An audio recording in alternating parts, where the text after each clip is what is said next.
Picked up something new today. Brand new, not used. Not a, you know, whatever. Even the bag smells new. It smells like industrial chemicals and plastic. Real nasty stuff. There you have it. Fuji's XS20.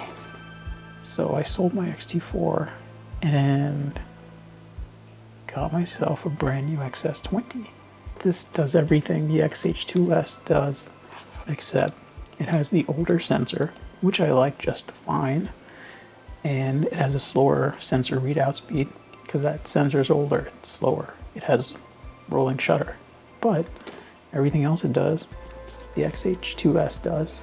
It doesn't shoot in ProRes, but I have an Atomos recorder that I used to shoot ProRes, and I don't really get the type of jobs anymore that require the use of ProRes. This is one of the most worth it cameras I think ever made. The other one being the Sigma FP. Well, the Sigma FP if you're buying it used. Of course, I sold a lens and a body to get this. So I figured I'd do an unboxing. I haven't done one of those like, oh, I opened it up to check it out and I put it back in the box things. This is the first time I'm seeing what's in the box too. I had to be really honest with myself. Did I want the absolute best Fuji camera out there right now in terms of hybrid use, which is the XH2S? Nope. I went with the XS20. I don't mind the lower resolution EVF. Don't care. It'll be fine. My main Fuji body all this time, over the past decade, has been this, the XE1. I still shoot it at least once a week. And I love it. It's an amazing camera, and it's one of those cameras you buy and you just hang on to it till they die. All right, so we're just gonna open up the box. Just gonna go at it. All right, we got some cardboard and the usual materials. All right, so we got the the little registration paper and Fujifilm North America. All right, free photo editing software. I think this is Capture One. I'll try it out, but I doubt it's free. I bet it's like a limited time trial until you pay for it type of things. Just cardboard insert. There it is. XS20. You know what? Let's see what other accessories are in here.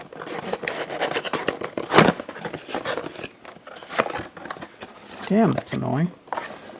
All right, we got our USB-C to USB-C. Thank you.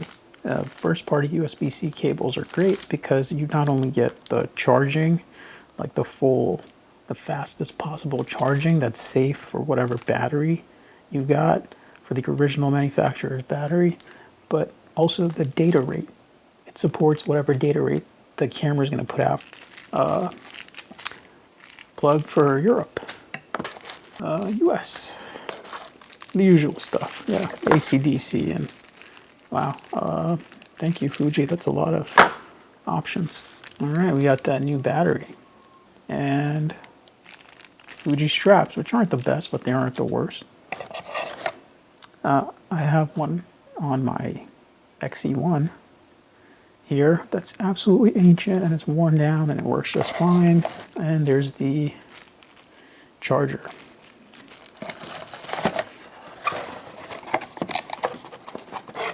All right, well, you guys go back in because I already have Fuji's chargers, and I have really good quality USB-C cords.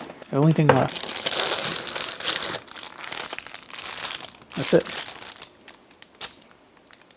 It's the first time I've held this thing, and it's so small. Is it smaller than my XE1?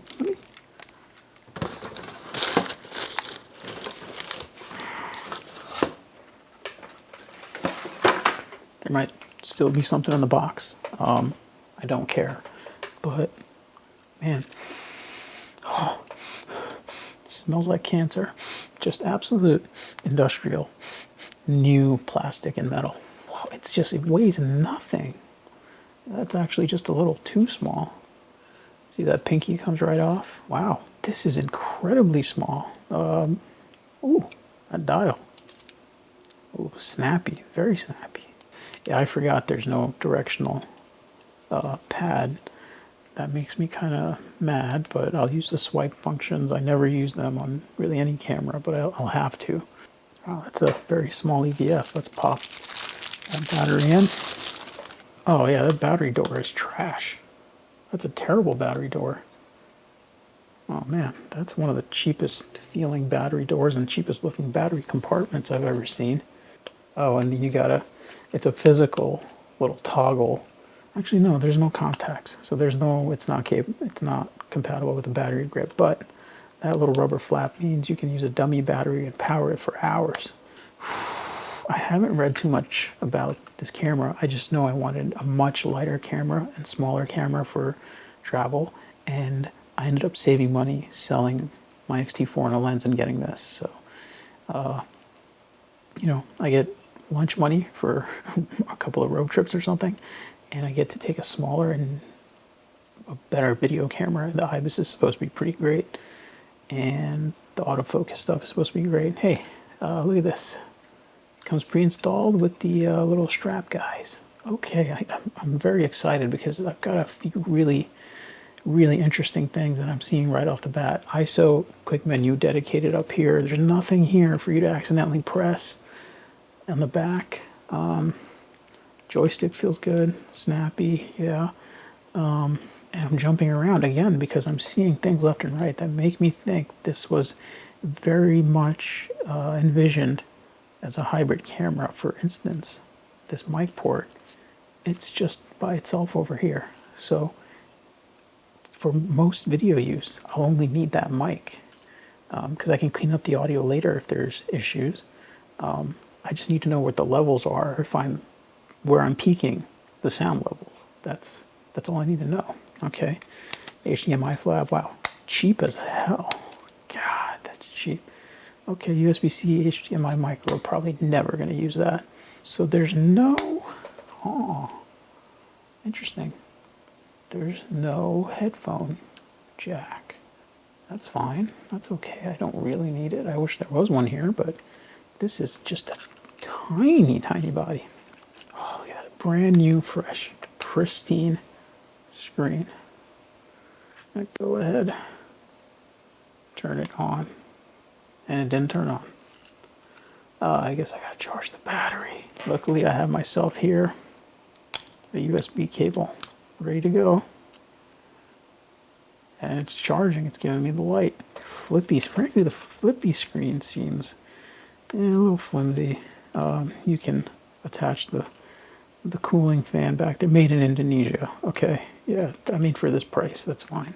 That's what I expected anyway.